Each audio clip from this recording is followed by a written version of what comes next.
그래서 이제 사례 하나 들고 온 게 비슷한 사례예요. 아시는 대표님께서 2019년에 여기가 동성동이라는 곳입니다. 지역은 마산에서 나쁘진 않아요. 네. 여기가요. 상권도 밀집되어 있고. 네. 그러니까 투자증권이라는 임차인이 들어왔겠죠. 네. 그때 당시에 이제 임대료가 약 2천만 원, 네. 월 2천이고 통으로 사용하고 있었고요. 수익률이 굉장히 좋았습니다. 6.6%. 네.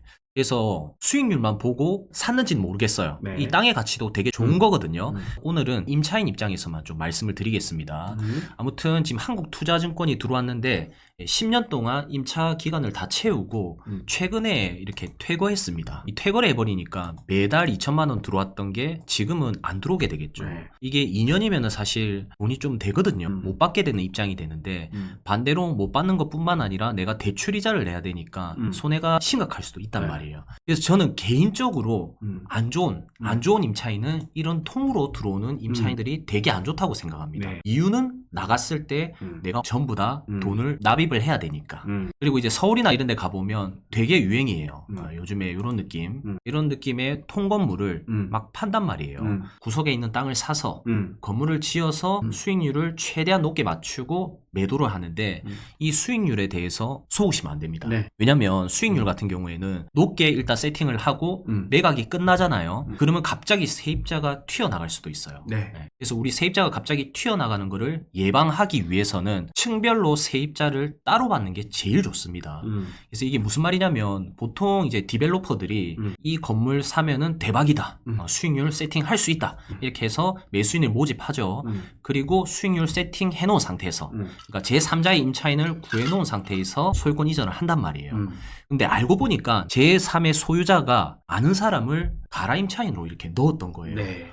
그것까지는 좋았어. 근데 특약사항을 자세히 살펴보면 보증금은 한 1억 정도만 넣고 월세가 예를 들어서 2,500이다. 그런데 보증금을 6개월 뒤에 5억으로 상향시켜주겠다. 이런 특약사항만 쓰고 일단 임차를 받아버리는 거죠. 그런데 그 6개월이 지나자 갑자기 사업이 힘들어졌다 하고 이분은 나가버리신 겁니다. 네. 2,500도 내지 않고 보증금에서 점점 깎이면서 나가면서 이제 공실이 돼버리니까 다음 세입자를 받을 수가 없다는 거죠. 네. 수익률을 워낙 높게 세팅을 한 상태이기 때문에.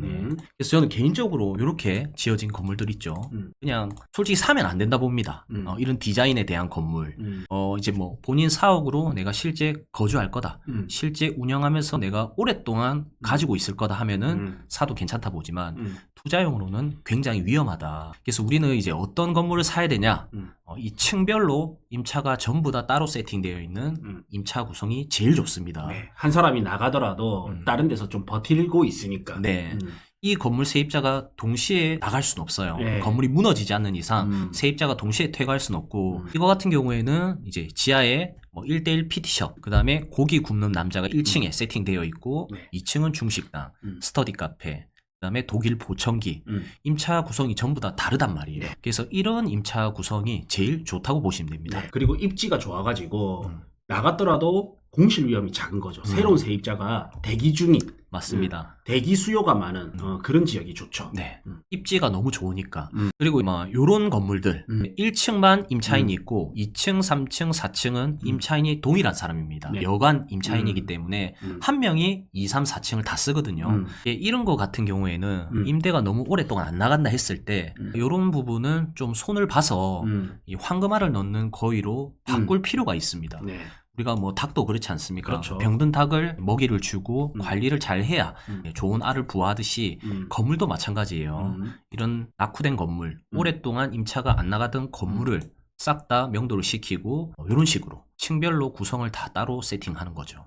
그러면은 훨씬 더 수익률도 좋고 나중에 매각할 때 시세 차익도 많이 받을 수 있는 그런 건물로 바뀌는 그런 구조라고 보시면 됩니다. 최근에 너무 많아요. 여기도 이제 해운대거든요. 이 구남로 뒷블럭인데 원래는 이런 구축 모텔이었는데 지금은 이런 식으로 신사옥 느낌 되게 괜찮죠 이런 거. 네. 많이 안 바꿨는데 좀 깔끔해진 느낌입니다. 네. 약간 색감이랑 네. 그다음에 샤시도 그대로인 것 같아요. 네. 보면. 그다음에 입구 좀 바꾸고 이런 식으로 좀 감성 있게 바꾸는 방법도 있고요. 네. 그다음에 이런 거 같은 경우에는 우리 서면 1번가에 있는 이 먹자 골목입니다. 네, 먹자 골목이 사실 쇠퇴하고 있어요. 그래서 이런 상권이 다 퇴거하고 지금은 이런 식으로 유학 컨설팅, 어학원 이런 것들이 들어와 있습니다. 되게 깔끔하죠. 네.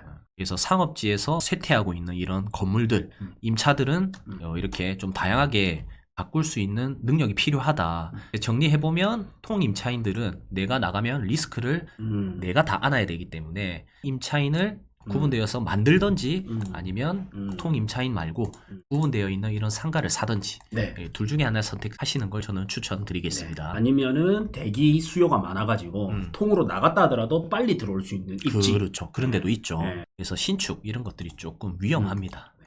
다음 두 번째는 이제 동선을 볼 건데요. 동선이 생각보다 중요합니다. 네. 우리 스타벅스도 최근에 막 지어지는 거 보면